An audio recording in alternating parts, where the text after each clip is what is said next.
Ladies and gentlemen, boys and girls, children 18 plus. You are tuned in to the Lone Oster Podcast with me, Dustin Owen, and my main man, JC John Coleman. Yo, what's poppin'? Well, new year, but not you, new us, because we're still at the original TLOP set, and I'm still using that over-the-top, come-at-you, hardcore TLOP intro. There you go, Dustin. I have a question for you, John. Mm-hmm.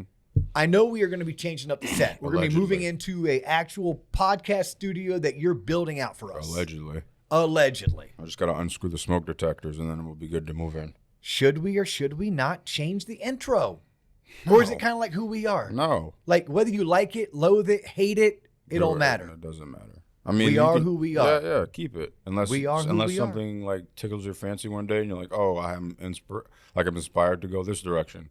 There is no wrong answer. What if we changed it to the Dio and JC show? No, then I rebut. No, what if we changed it to the JC and Dio show? No, keep your name in it. Keep my name out your mouth.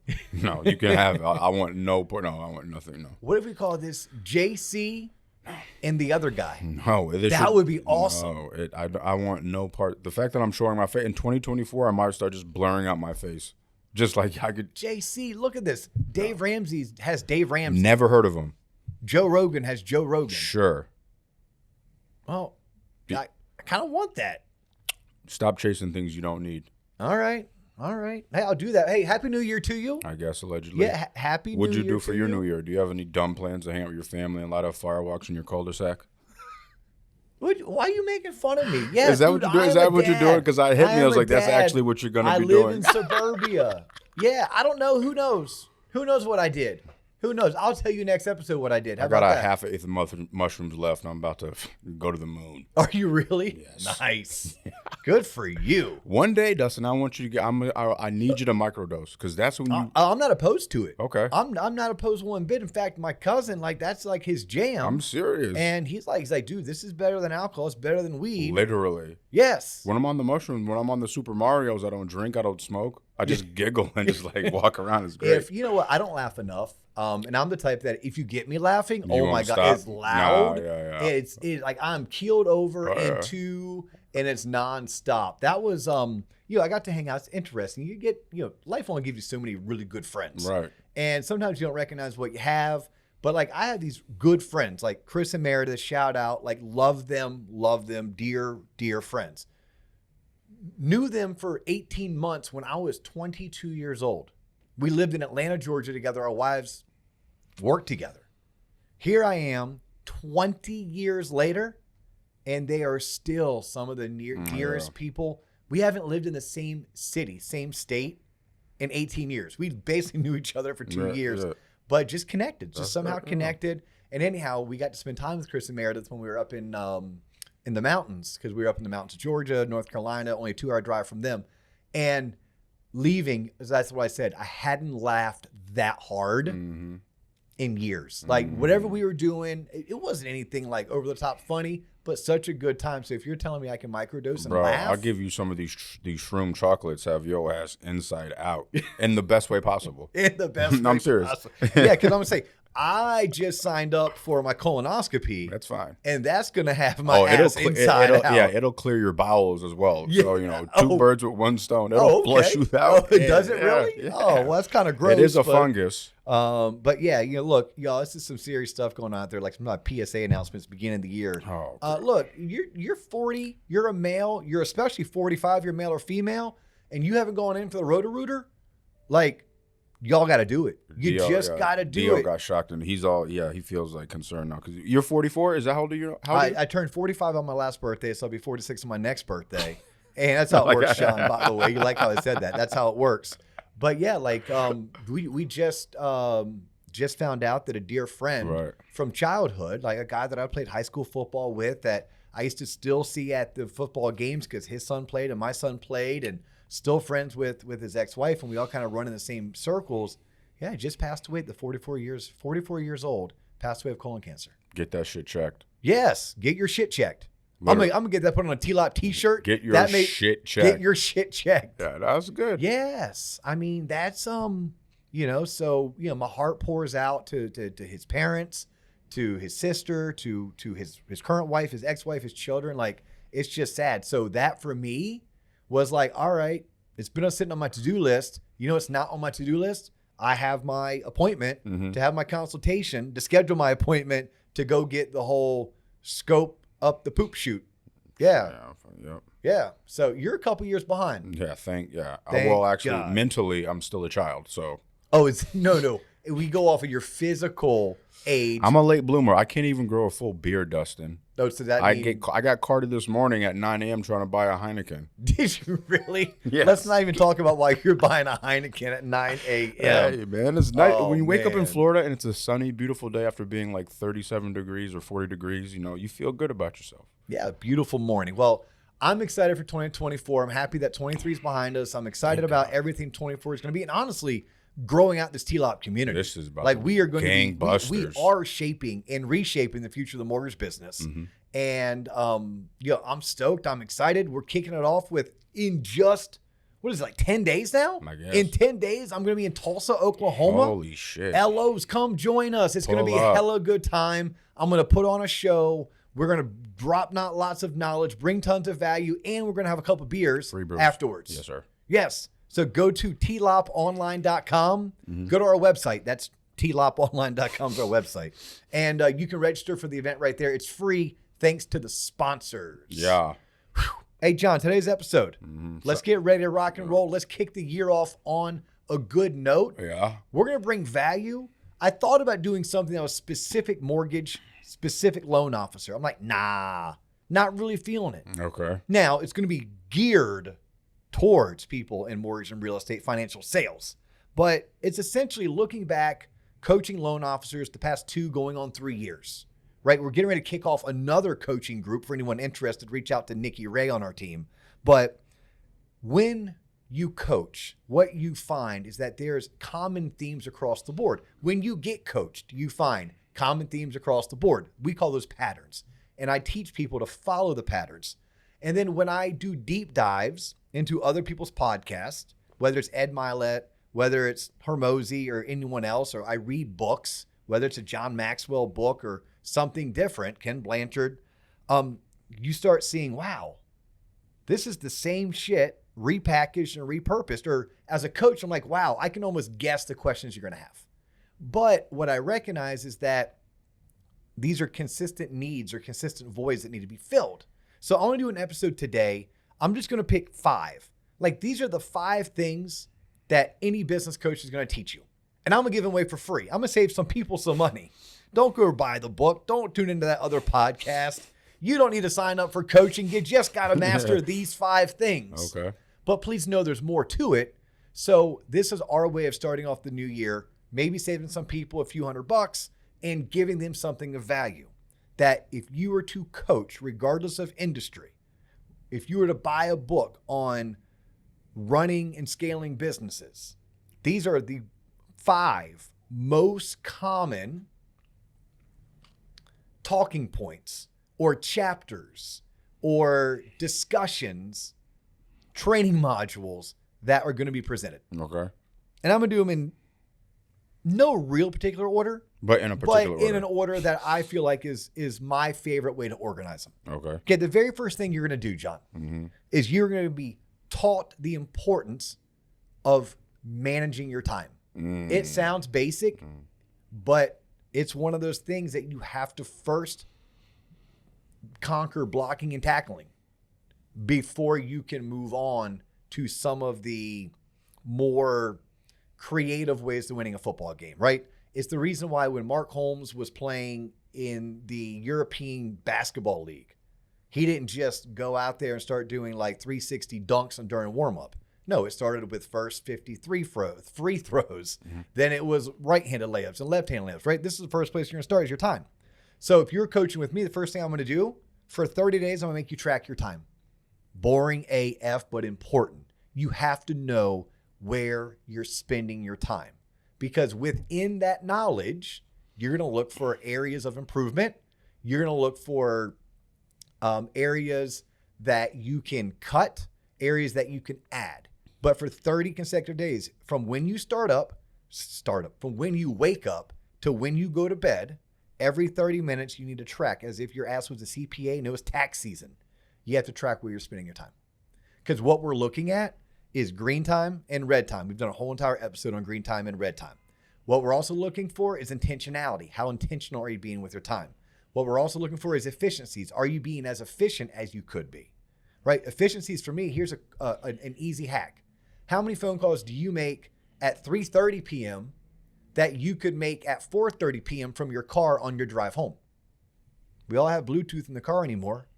Maybe you could have done something else at 3:30 and taken that call at 4:30. That's just a quick hack to become more intentional with your time. So it's going to start with the time and figuring out where you're spending it, how much of that is green time, how much of that red time, and then where we can look for efficiencies. It's also a good understanding, where have you been? Where have you been all this time? What are you doing? A lot of times you're wasting time. Right? A lot of times you are spending too much time not getting shit done because you're spending time trying to make it perfect. Picking your ass, as my wife would say. Okay, maybe that's what your wife would say. My father would say that too. It's interesting. Did she grow up in Annapolis, Maryland in the 1960s? It's one of the things I used to make fun of people, and then she took it and used it against me. So that's what she says. What are you doing standing in the corner picking your ass? Answer my question. Yeah. No, so many times what I'm getting at is people spend too much time planning and less time doing. Too much time trying to make whatever that presentation is or whatever that marketing idea is perfect. Mm-hmm. They need the right logo. They need the right verbiage. By the way, ChatGPT can help you get some of the right verbiage, and then they'll do the task. And it's like, no, do the task. Do the task, do it well, and then look for improvements. Instead, so you go back and you look at where they're tracking their time, and it was 3 hours planning a meeting. I'm like, in those 3 hours, you wouldn't have needed the meeting. You could have picked up the phone and called all 100 people individually and never needed a meeting because you just said what you had to say to each person individually. So those are the things that you look for, and you have to do it for 30 days. All right. The second thing that I'd have you do, we now need to prioritize your activity. That's when we get into red time, green time, right? Because I got to see where you're tracking your time. We got to talk about where you could pick up some efficiencies, where you're potentially wasting time, and where you need to dedicate more time. That's what this does. And by the way, more time is not just to your business. It's to your family. It's to your health. Right? Are you exercising appropriately? And it's also understanding that, look, there's 24 hours in the day. I need and want you sleeping 8. Studies, science show it's 8 hours sleep. So if you're doing that, that leaves you with 16 hours left. Of the 16 hours that are left, 5 of those 7 days, I need and want you working 8 to 10 hours. Every day, 8 to 10. I'm not saying 16 or I'm not saying 12, 8 to 10. That'll leave you 6 to 8 hours every single day. Actually, not every single day, just 5 days a week. You have 6 to 8 hours to do whatever the F you want. Go grocery shopping, get a massage, go to the gym, spend time with your kids, hang out with your spouse, right? Whatever you want to do. Smoke a bowl, play video games. Yes. It's in there. And then you get the whole entire weekend, most weekends, not all weekends, but most weekends all to yourself.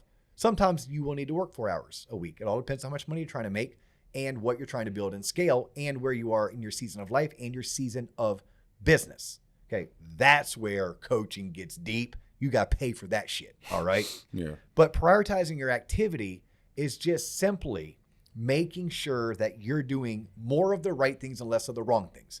If you're in sales and marketing, you're putting your sales activities first and you're spending at least ample hours getting them done. If you're ever going to have to cut something out, make sure you cut out the things that are less important. The less important are the things that don't make you money. The less important are things you can eventually pay someone else to do because you're too busy making money to get to them. Let those things start to slip and slide. Never let your sales activity slip and slide. So we prioritize it. We also organize. So part of prioritizing your activity is organizing. It's when are you going to do it? Is it the first week of the month? Is it every Monday? Is it the third Thursday? Whatever it is, it's going to be prioritized. It's going to be scheduled out. And you're going to make sure you're focused on the right things and you're going to do more of the right things and less of the not right things. Pretty simple, right? Mm-hmm. Saving you a book and I'm saving you about, a couple grand in coaching if you can just focus on this. Now's when we have fun. That was the boring stuff, but it was like blocking and tackling. Okay. Blocking was the time, tackling was a prioritization of activity. We're going to get deep. Mm-hmm. How well do you know you? Like you know you. Who are you as a person? Who are you as a professional? Because what I've learned, and I did this the wrong way for a decade, if not 2 of my life, I spent too much time trying to be what I thought you wanted me to be. And you know what I did? attracted the wrong people, attracted the wrong clients, attracted the wrong referral sources. I basically lied by showing you a version of me that wasn't true and wasn't real. I lied to myself, which means I wasn't true to thine self, and I lied to you. But I convinced you to want to do business with me, but now that relationship, it's not necessarily the smoothest, or this transaction seems to be starting off on a rocky foot. Why? Because you came to me for my expertise and my service, but usually because you liked me. But what if you only liked the version of me I showed you? And then I have to keep up with all of these lies because I have how many referral sources and how many clients. And I forget, what version of me did I show you? Did I show you the wild and crazy DO? Did I show you the buttoned up, I used to go to Catholic CCD and confirmed version of me? Did I show you the me that is all into being a country boy? Or did I show you the me that was all into, no. Or did I show you a me that's not even really me? I need to be me. I need to not hide from who I am, and I need to embrace it. Now, I still need to be polished. I need to be professional. I need to be thought out, articulate, high agility, lots of ability, positive attitude, right? I have to embody that. I love this about my buddy Tim Davis up in Nashville, Tennessee. And Tim talks about, he's also, he's in the coaching space in the mortgage industry. And he talks about having a client that he wouldn't take on. And the client's like, but man, I'm willing to pay you. Take my money. Yeah. And Tim's like, but you're an asshole. I don't want to work with your ass. Yeah, he goes, not only do I not want to work with you, you're not likable. I can't coach someone who's not likable. So if your personality is one of not being likable, I'm just going to tell you sales is not for you, right? That's not for you. You need to go work in an industry where maybe it's more like solo work. It's like if you're not a good team player, go be a wrestler, go play tennis, be a diver, be a swimmer. Not saying those aren't totally team sports, because I do get that there is a team score. But if you're not likable, sales is probably not for you. But I'm assuming anyone who's tuned in, as far as sales is for them, you must be likable. So here's what I want to get at when I say know you. If you're a freak, fly your freak flag. Still be professional, still be polished, but be you, authentically you. And I'm going to promise you this, you'll attract those types of people to be your clients and your referral sources.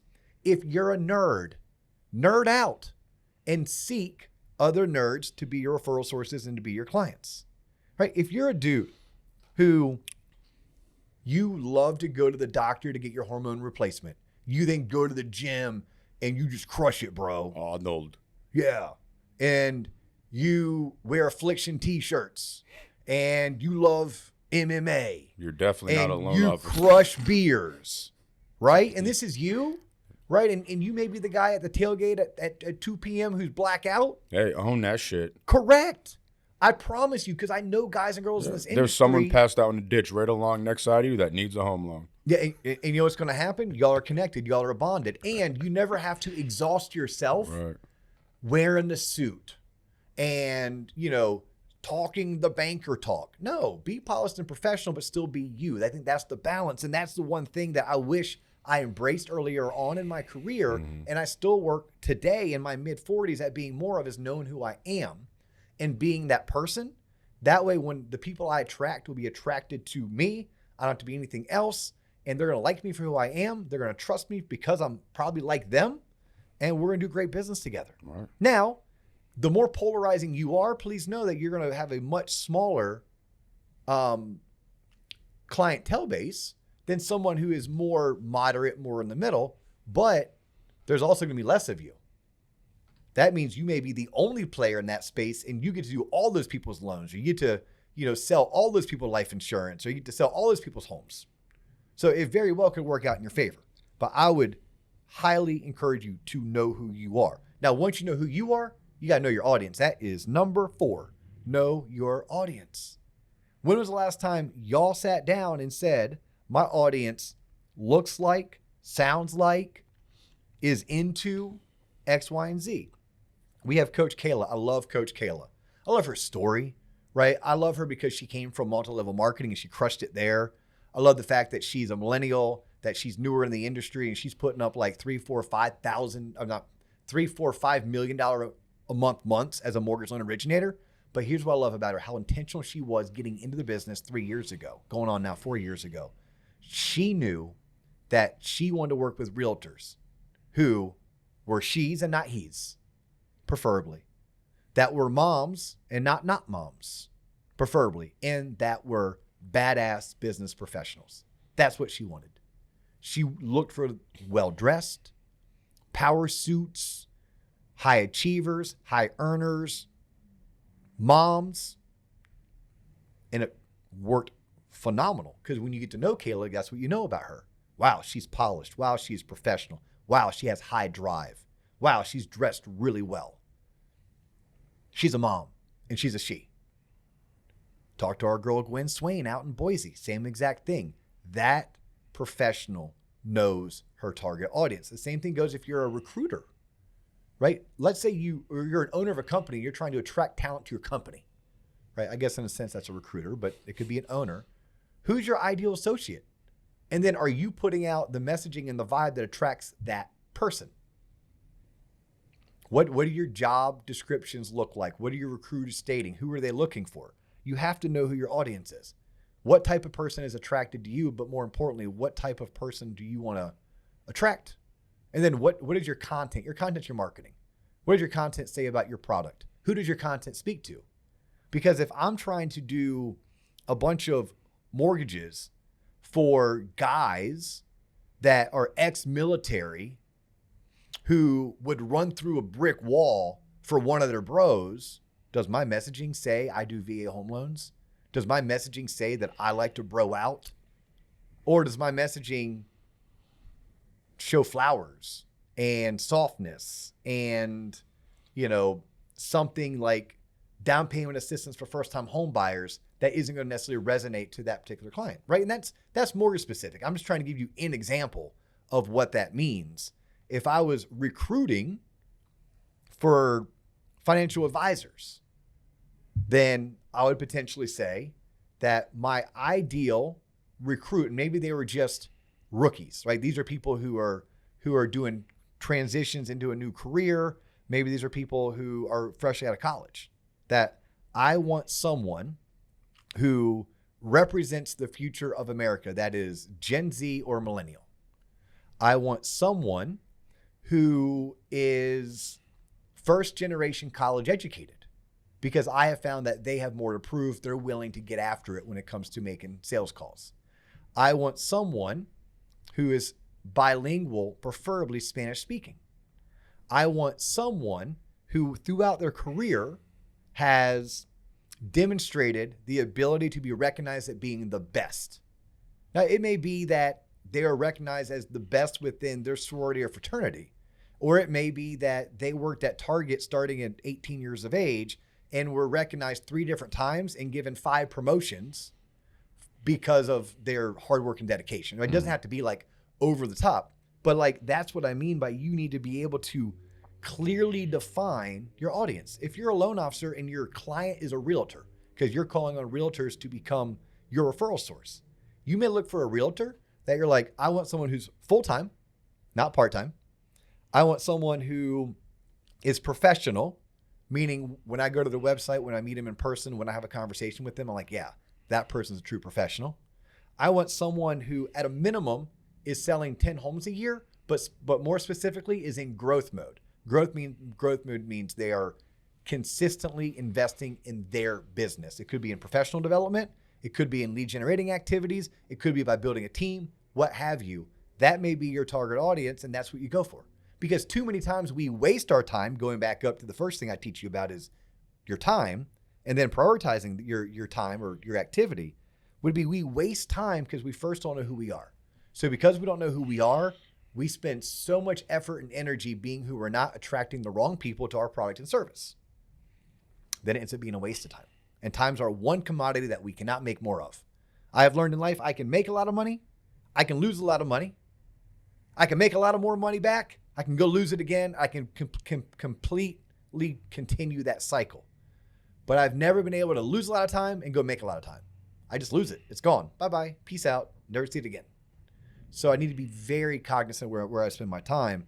And when I start to know myself and then I know who my audience is, then I'm hyper-focused on the right people who are into the things that I'm into, that are going to like me the most, trust me the most, and be the more apt to actually buy my product or service or use me for whatever it is that professional service they need. So that helps me become more successful.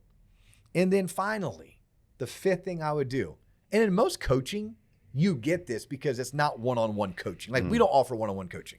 Like if you wanted to one-on-one coach with me for it to be worth my time. Shit. Yeah, it literally would probably be upwards of $3,000 a month. And we'd probably meet once a week for 30 minutes. And you wouldn't want to do that. And honestly, I don't have any interest in doing it, but it would be about that expensive. Double the price and just send me an email through our YouTube channel. I'll figure out the rest. Exactly, you would. I thought Dustin was getting my coach. Why is JC here? So much free. I'll continue to give away free, but it's like, no, if we're going to coach, and it could be me or it could be one of our faculty members, it's typically going to be in a group of 4, 6, 8, or even 10. And you get out of that coaching a very distinct subset of community of people who are like you, who are into what you do, who are also listening and believing in the same things you listen and believe in. And to me, the most undervalued aspect of being a part of a coaching program is that community that you're now a part of forever. Forever. I mean, when I look at my Future Leaders program that I did through the MBA, those are my people. We have a common bond. We're not all the same. We don't work for the same company. We don't even do the same thing in terms of like within the mortgage industry. And some of us aren't even in the mortgage business anymore, but we're still connected. Shout out Haley. Like we are still connected. We have that common bond. You need to find your people in life. Period. End of story. Every book I've read, every podcast I've listened to that I've respected, any coaching program or conference I've been to, it's about finding your people. And I'm not even saying like, know your ideal client. I'm saying your people are people who are doing what you're doing and they're trying to go the same place you're trying to go. I mean, it's James Clear talks about it in Atomic Habits, one of my favorite books. But if you are a low producer and you're hanging out with low producers, the likelihood of you ever becoming something other than a low producer is slim to none. If you're a low producer and you work in a branch with nothing but other low producers, the likelihood of you ever getting beyond that is slim to none. Now, you can make a change. You can be like, hey, I know all my friends are low producers and I know that everyone in my branch is a low producer, but I'm going to join a coaching group, at which point everyone in that group is trying to become something other than a low producer. Okay, you have now made a step in the right direction to find your people. So, for you, John, you and I talked about this. Your middle school friends were your middle school friends, and they were cool people. Cut them off as soon as I got to 8th grade. Okay. All right, but go ahead. But like we all have people in our lives that they're near and dear to us.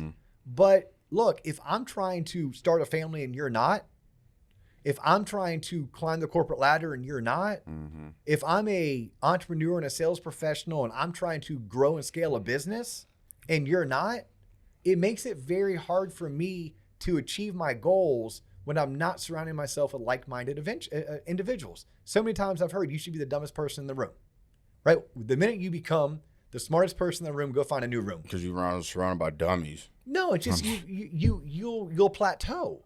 Right? I've been hanging out with you for 4 years and I still can't budget or save my money. However, I have turned a corner. I have started to save a little bit more, and that's by going to Hillstone and Park Ave less. Hey, that's how it starts, John. And it also comes with intentionality. Like, I'm going to coach a group of LOs that work for me.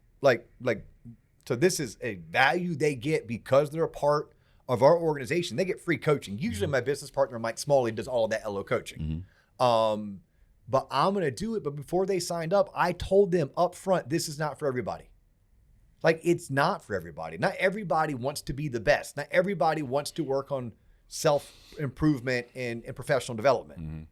So on your end, when you want to get really good at budgeting, you will. Yeah. And because you've been around me, you now have the resources and you have the knowledge and you have some direction, and you can come ask me questions whenever you want, but I can't make you want it. Right? And that's always a problem with coaching in general. But if you're someone who wants it and you're hanging out with a bunch of people who don't want it, they'll drag you down. Yep. So something that you need to recognize in general and in business, you got to find your people. That's why there are societies. That's why there's trade organizations. That's why there's communities. I look at my real estate investing group, right? So I'm a part owner in a real estate investing company that I founded going on 5 years ago. And we are a part of this conglomerate called Collective Genius. So we pay whatever it is, $1,500, $2,000 a month to be a part of Collective Genius. That's what we pay because we want to be around other real estate investment companies who are trying to purchase and sell real estate at a high level and scale their brand throughout their market.